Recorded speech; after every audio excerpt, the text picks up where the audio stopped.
नमस्कार। मैं रुचि प्रताप। सबसे पहले मैं इस महाग्रंथ महाभारत को नमन करती हूँ, जो मुनि वेद व्यास जी द्वारा रचित तथा भगवान गणेश जी द्वारा लिखित महाकाव्य है। इस महाग्रंथ का संस्कृत से हिंदी में अनुवाद गीता प्रेस के शास्त्री महोदय श्री राम नारायण दत्त जी ने किया है। पांचवा अध्याय। भृगु के आश्रम पर पुलोमा दानव का आगमन और उसकी अग्निदेव के साथ बातचीत। शौनक जी ने कहा, तात लोमहर्षण कुमार, पूर्व काल में आपके पिता ने सब पुराणों का अध्ययन किया था। क्या आपने भी उन सब का अध्ययन किया है? पुराणों में दिव्य कथाएं वर्णित हैं। परम बुद्धिमान राजर्षियों और ब्रह्मर्षियों के आदि वंश भी बताए गए हैं, जिनको पहले हमने आपके पिता के मुख से सुना है।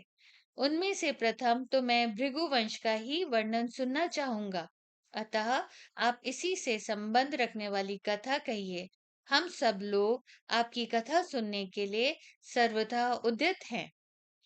सूत पुत्र उग्र श्रवा ने कहा, भृगुनंदन, वैशंपायन आदि श्रेष्ठ ब्राह्मणों और महात्मा द्विजवरों ने पूर्व काल में जो ब्राह्मण पुराण भली भांति पढ़ा था, उन विद्वानों ने जिस प्रकार पुराण का वर्णन किया है, वह सब मुझे ज्ञात है। मेरे पिता ने जिस पुराण विद्या का भली भांति अध्ययन किया था, वह सब मैंने उनके मुख से पढ़ी और सुनी है। भृगुनंदन, आप पहले उस सर्वश्रेष्ठ भृगु वंश का वर्णन सुनिए, जो देवता, इंद्र, ऋषि और मरुद गणों ने पूजित है। महामुने, आपके इस अत्यंत दिव्य भार्गव वंश का परिचय देता हूँ। यह परिचय अद्भुत एवं युक्ति युक्त तो होगा ही, पुराणों के आश्रय से भी संयुक्त होगा। हमने सुना है कि स्वयंभू ब्रह्मा जी ने वरुण के यज्ञ में महर्षि भगवान भृगु की अग्नि से उत्पन्न किया था। भृगु के अत्यंत प्रिय पुत्र च्यवन हुए हैं। उन्हें भार्गव भी कहते हैं। च्यवन के पुत्र का नाम प्रमति था, जो बड़े धर्मात्मा हुए हैं। प्रमति के घृताची नामक अप्सरा के गर्भ से रुरु नाम का पुत्र उत्पन्न हुआ। रुरु के पुत्र शुनक थे, जिनका जन्म प्रमद्वरा के गर्भ से हुआ था। शुनक वेदों के पारंगत विद्वान और धर्मात्मा थे। वे आपके पूर्व पितामह थे। वे तपस्वी, यशस्वी, शास्त्रज्ञ तथा ब्रह्मवेत्ताओं में श्रेष्ठ थे। धर्मात्मा, सत्यवादी और मन इंद्रियों को वश में रखने वाले थे। उनका आहार विहार नियमित एवं परिमित था। शौनक जी बोले, सूत पुत्र, मैं पूछता हूँ कि महात्मा भार्गव का नाम च्यवन कैसे प्रसिद्ध हुआ, यह मुझे बताइए। उग्र श्रवजी ने कहा, महामुने, भृगु की पत्नी का नाम पुलोमा था। वह अपने पति को बहुत ही प्यार करती थी। उसके उदर में भृगु जी के वीर से उत्पन्न गर्भ पल रहा था। भृगु वंश शिरोमणि पुलोमा यशस्वी भृगु की अनुकूल शील स्वभाव वाली धर्म पत्नी थी। उसकी कुक्षित में उस गर्भ के प्रकट होने पर एक समय धर्मात्माओं में श्रेष्ठ भृगु जी स्नान करने के लिए आश्रम से बाहर निकले। उस समय एक राक्षस, जिसका नाम भी पुलोमा था, वहां पर आश्रम में आया। आश्रम में प्रवेश करते ही उसकी दृष्टि महर्षि भृगु की पतिव्रता पत्नी पर पड़ी, और वह कामदेव के वशीभूत हो अपनी क्षुब्ध बुद्ध हो खो बैठा। सुंदरी पुलोमा ने उस राक्षस को अभ्यागत अतिथि मानकर वन के फल फूल इत्यादि देकर उसका सत्कार करने के लिए उसे न्योता दिया। ब्राह्मण, वे राक्षस काम से पीड़ित हो रहा था। उस समय उसने वहां पुलोमा को अकेले देख बड़े हर्ष का अनुभव किया, क्योंकि वह सती साध्वी पुलोमा को हर ले जाना चाहता था। मन में यह शुभ लक्षण सती के अपहरण की इच्छा रखने पर वह प्रसन्नता से फूल उठा और मन ही मन बोला, मेरा तो काम बन गया।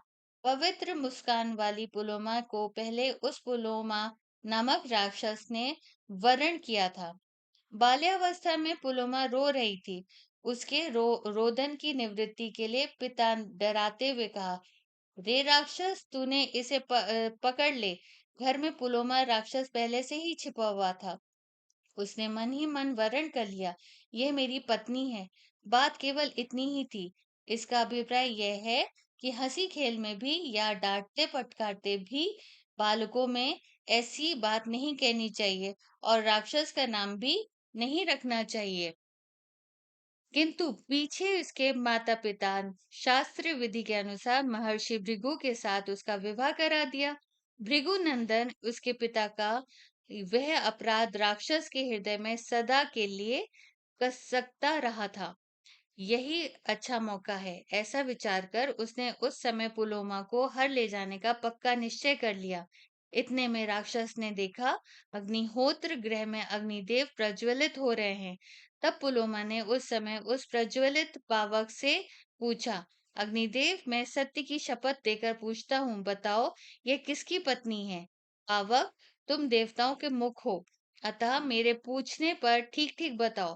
पहले तो मैंने ही इस सुंदरी को अपनी पत्नी बनाने के लिए वर्ण किया था, किंतु बाद में असत्य व्यवहार करने वाले इसके पिता ने भृगु के साथ इसका विवाह कर दिया।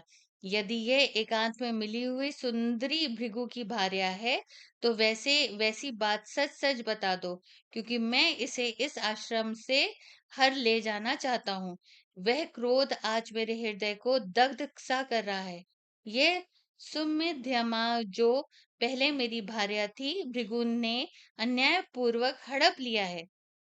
उग्र श्रवाजी कहते हैं, इस प्रकार वह राक्षस भृगु की पत्नी के प्रति यह मेरी है या भृगु की, ऐसा संशय रखते हुए प्रज्वलित अग्नि को संबोधित करके बार बार पूछने लगा, अग्निदेव, तुम सदा सब प्राणियों के भीतर निवास करते हो। सर्वज्ञ सर्वज्ञ अग्नि, तुम पुण्य और पाप के विनाश के साक्षी हो, साक्षी की भांति स्थिर रहते हो, अतः सच्ची बात बताओ। असत्य बर्ताव करने वाले भृगु ने, जो पहले मेरी ही थी, उस भार्या का अपहरण कर लिया। यदि यह वही है, तो वैसी बात ठीक ठीक बता दो।